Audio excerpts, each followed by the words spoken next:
হযরত ওমর রাদিয়াল্লাহু তাআলা আনহু 10.5 বছর মুসলমানদের খলিফা ছিলেন, বাদশাহ ছিলেন, আমির ছিলেন।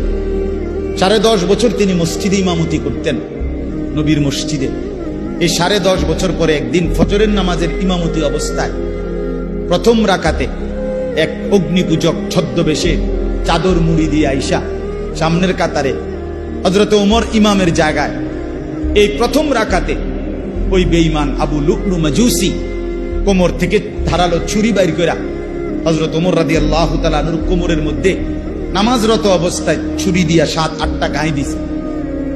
রক্তে নাড়ি ভুড়ি সহ ওমর রাদিয়াল্লাহু তাআলা আনহু যখন চাপ দিয়া দইরা, এরপরে প্রথম কাতার থেকে হযরত আব্দুর রহমান ইবনে আউফ, একজন সাহাবী, বিখ্যাত সাহাবী, আশারায়ে মুবাশশারার একজন, এই উনারে ইমামের জায়গা আইনা হযরত ওমর রাদিয়াল্লাহু তাআলা আনহু একসাথে সরে গিয়ে রক্তে ভাসতেছে।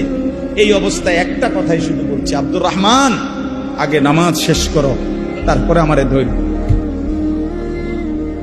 কাটা মুরগির মতো ওমর পাশে তরফাইছে, সাহাবায়ে কেরাম আগে নামাজ আদায় করছে।